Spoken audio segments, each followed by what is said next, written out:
Boa noite, pessoal. Tudo bom com vocês? Aqui quem está falando é Kátia. E esse é o canal Lives da Kátia Machado. E a gente aqui fala sobre inovação, criatividade, design thinking, visual thinking, enfim, a gente fala sobre abordagens criativas, né? Bom, para quem não me conhece, né, eu sou design thinker. Espero que vocês gostem dos vídeos, dos conteúdos, né? Quem não assistiu os anteriores, é só acompanhar lá. A gente já tem uma série de vídeos. Quem não se inscreveu ainda no canal, se inscreve, tá? Aciona as notificações e se no final gostar, dá um like para ajudar o canal, tá bom? Bom, hoje a gente vai falar sobre ideação, geração de ideias dentro do Design Thinking. Nos vídeos passados a gente falou sobre todo o processo, né, todo o duplo diamante, falamos sobre empatia, colaboração, falamos sobre experimentação e prototipagem, falamos sobre algumas ferramentas e hoje a gente vai falar sobre geração de ideias, tá? Sobre ideação. E ideação é um momento, assim, dentro do design thinking, ideação é um momento muito esperado, né? Existe muita expectativa em torno do momento da ideação. As pessoas, elas estão sempre ansiosas pelos resultados, elas estão preocupadas com as suas performances criativas, né? Mas elas também estão sempre animadas e curiosas pelo resultado. Todo mundo vai para uma sessão de ideação sempre com muita expectativa, né? Com muita curiosidade, com a experiência. Porque se a gente imaginar que a grande maioria das pessoas não se sente criativa, quando elas são chamadas para uma sessão de ideação, elas têm muita expectativa e muita curiosidade, né, de se testar nesse momento de ideação, né, porque para a maioria das pessoas na fase de ideação, é no workshop de ideação que a mágica acontece, que as ideias afloram e que as soluções são criadas, enfim, as pessoas ficam muito entusiasmadas com isso. É um momento em que existe uma carga de energia positiva muito bacana, muita ansiedade e tudo mais. Mas apesar de todo esse glamour que existe por trás do momento da ideação, a gente sabe que assim, no dia a dia, na prática, não é bem assim, né? A gente não vai para um workshop de ideação e tem ideias. As ideias não nascem naquele momento, né? As ideias, elas são frutos de todo um trabalho que foi feito anteriormente, né? A geração de ideias, ela começa muito lá atrás, quando a gente foi a campo, ainda na fase da imersão, né? Quando a gente explorou, quando a gente mapeou cenários, quando a gente visitou a jornada, quando a gente entrevistou, quando a gente checou o problema, se aquele era realmente o problema que a gente tinha. Então, foi todo um trabalho antes, né, de imersão que nos qualifica. É a imersão que nos qualifica para ter boas ideias, para a gente conseguir gerar boas ideias a partir das informações que foram colhidas na imersão. Então, a imersão é o que nos qualifica para o momento da geração de ideias, né? E a gente vê que muitas empresas têm, isso é uma rotina que tem acontecido, muitas empresas elas têm pulado essa fase, né? Elas vão direto para o workshop de ideação e achando que o time vai tirar a ideia do nada, sendo que não é assim. A gente percorre todo um caminho durante a imersão, né, para se qualificar, para alinhar o time em relação a qual é o problema que a gente vai resolver, para todo mundo entender qual é o problema que a gente vai resolver. Aí sim a gente gerar a ideia alinhado, todo o time alinhado, né? Então, sem passar por essa fase de entendimento e de exploração, o time, sabe, ele corre o risco de, no momento da ideação, a gente ter um time em que uma parte dele está tendo ideias para um problema que ele entende e outra parte para outro problema, né? Quer dizer, as pessoas têm interpretações, visões diferentes do mesmo problema e aí a gente começa a ter ideias, né, para lados diferentes e a gente acaba não chegando a lugar nenhum, não tendo uma linha de entendimento sobre isso, né? E o que acontece é que a gente corre o risco de transformar sessão de ideação num brainstorm caótico, né, em que cada um vai gerar ideia para um lado e a gente não vai chegar a lugar nenhum. Então, as pessoas têm que estar orientadas para o problema certo, o time precisa estar super alinhado, tá? E aí sim, né, depois desse alinhamento que acontece durante a imersão, a gente sai da imersão com o time alinhado, né, com o propósito para que a gente vai trabalhar, o problema muito bem alinhado, as ideias todas muito bem alinhadas. Aí sim, o time alinhado, a gente pode ir para a ideação, a gente já está preparado, pronto para a primeira fase da ideação. E a ideação, ela tem 2 momentos. Ela tem a fase da divergência e da convergência. Como eu disse nos vídeos anteriores, né, no Design Thinking, o Design Thinking ele é baseado no processo criativo, e o processo criativo é composto por 2 movimentos, o de divergência e o de convergência. Divergir significa, a partir de um ponto, de uma ideia, você criar várias possibilidades, uma infinidade de possibilidades de ideias ou de informações. Então, isso é divergir. Divergir significa você se afastar de um ponto, ou seja, você tem um ponto, você diverge dele, trazendo várias ideias, o máximo que você pode, em relação a um ponto. E depois, no momento seguinte, você olha para todas aquelas ideias e começa a selecionar, começa a fazer escolhas, e aí você converge. Então, divergir é fazer muitas escolhas, gerar muitas ideias, e convergir é fazer escolhas. Esse movimento da criatividade, de divergir e convergir, ele acontece nos 3 momentos do Design Thinking. Na imersão, a gente diverge e converge em relação ao problema, para entender o problema, o cenário, a persona.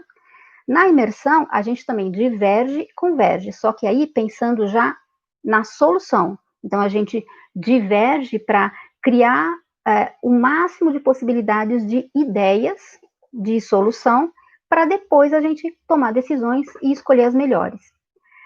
O primeiro momento, então, da divergência, da ideação, é a divergência.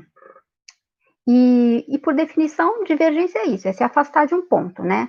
Não significa confronto, não significa discussão, debate, significa diversidade de ideias, tá? Porque é um momento em que a gente quer a maior quantidade possível de ideias.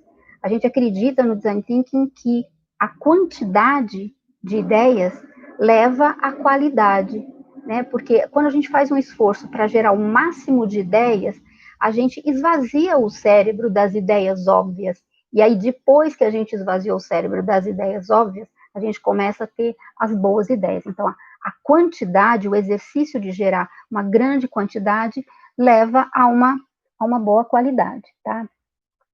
E a gente pode promover a divergência através, por exemplo, do brainstorm, né, do tradicional, que tem algumas restrições, porque o brainstorm tradicional, a gente precisa tomar cuidado, porque ele não favorece muito as pessoas mais tímidas, né, mais reservadas. Então, o facilitador tem que saber lidar com essas situações, né, de alguém que fala mais que alguém e alguém que fala menos. Então, precisa de um facilitador que saiba lidar com isso. Mas a gente também tem o brainstorm escrito, que é quando as pessoas vão escrevendo suas ideias no post-it, e de preferência a gente estimula as pessoas uma ideia por post-it, e de preferência, se as pessoas se sentirem capazes de desenhar, melhor desenhar. Isso traz um fluxo de criatividade bacana para o time, tá?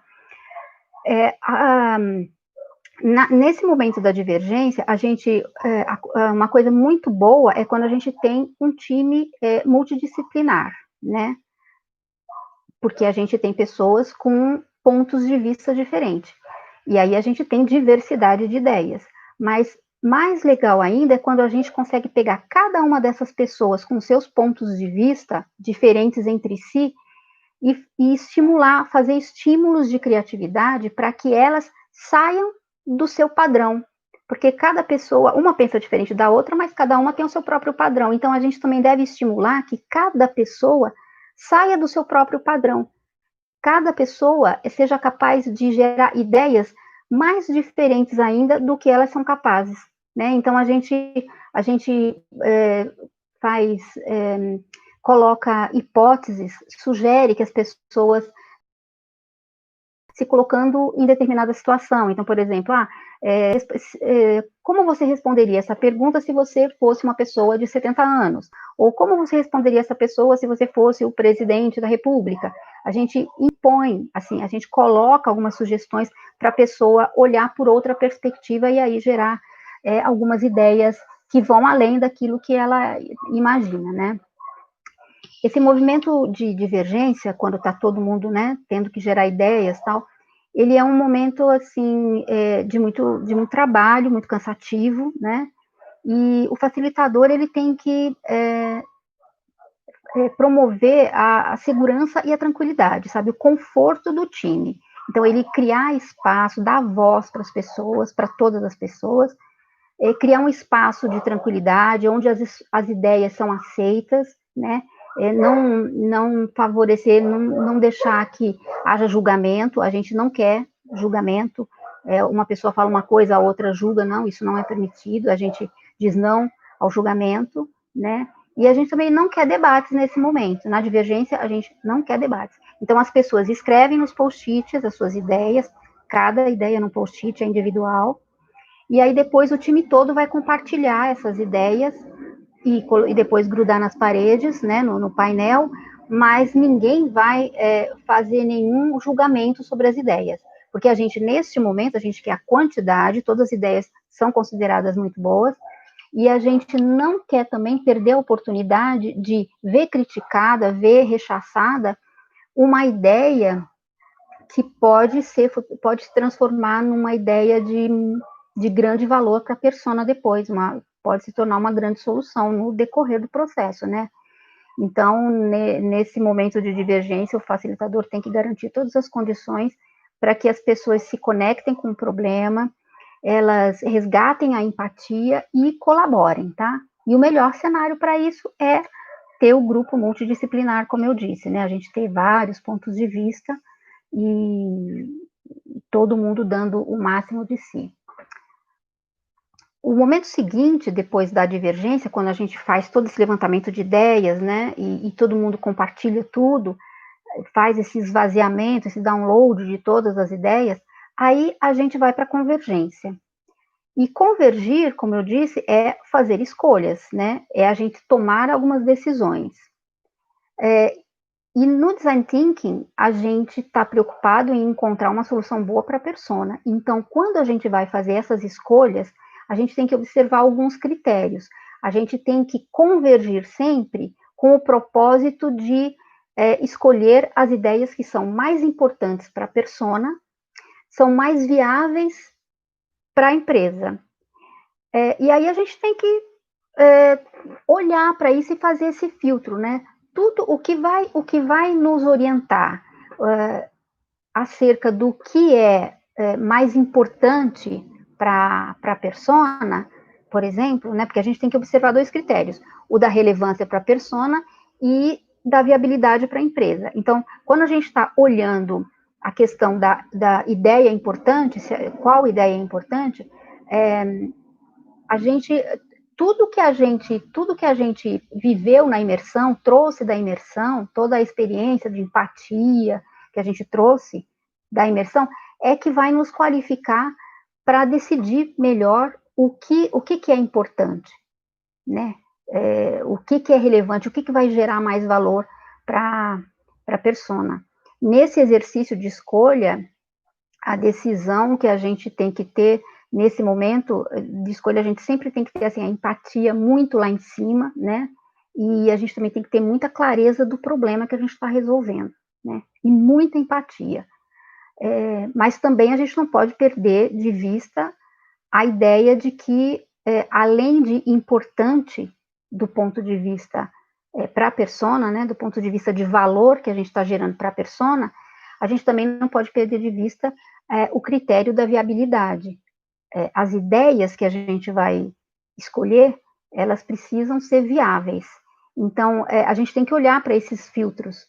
E isso é uma coisa muito importante. A gente não pode partir de achismos, né? A gente não pode achar, eu acho que essa ideia é importante, por intuição. Isso é muito comum. As pessoas esquecem de observar os critérios da importância e da viabilidade na hora que estão fazendo essas escolhas, na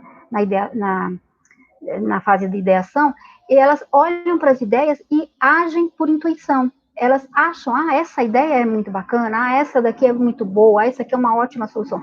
E a gente não pode fazer essa escolha assim. A gente tem que olhar para os fatos. A gente tem que olhar para as informações concretas que a gente tem sobre o que é importante de fato para a persona e o que é viável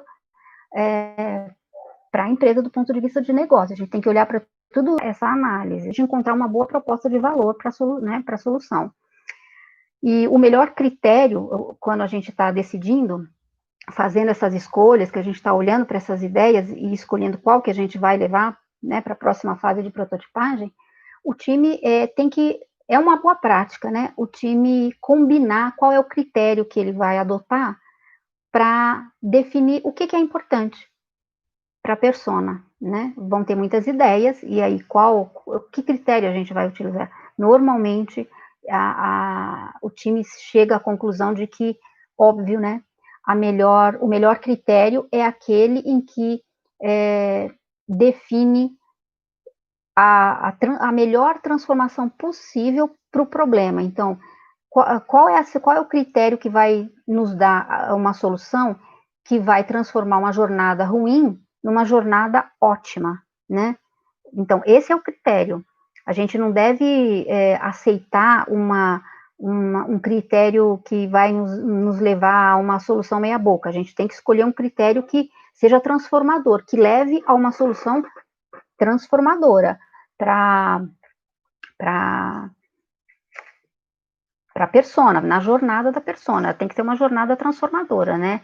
E, então, assim, esse momento de decidir, de fazer essas escolhas, é um momento, é um exercício, assim, muito difícil, né? Que você tem que olhar os critérios, tem que observar os critérios, e pode acontecer do time olhando para todas essas possibilidades de solução, o time não conseguir identificar qual é ou quais são as ideias mais importantes. Ele olha e não sabe, ou tudo é importante, ou não tem coisa importante o suficiente, assim, o time não sabe identificar, né? Isso é sinal de que ou a ideia ela está difusa demais, está inconsistente, está fraca, né? As ideias não foram bem trabalhadas e aí acabou no final tinham ideias fracas, ou também as ideias, elas até estão boas, são boas ideias, mas o time é muito exigente e aí aquelas ideias não correspondem às expectativas do time. O time queria ideias muito melhores, entendeu? Então aquelas ali não satisfazem. Então ele também não consegue decidir, porque ele queria ideias melhores.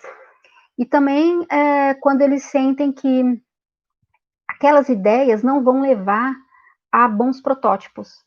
E aí é o caso assim do time que tem muita expectativa com o protótipo.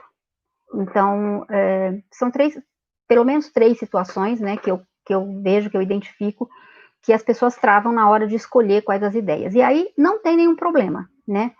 A gente para tudo e dá um passo para trás. O design thinking ele não é um processo rígido, não é um processo inflexível, linear.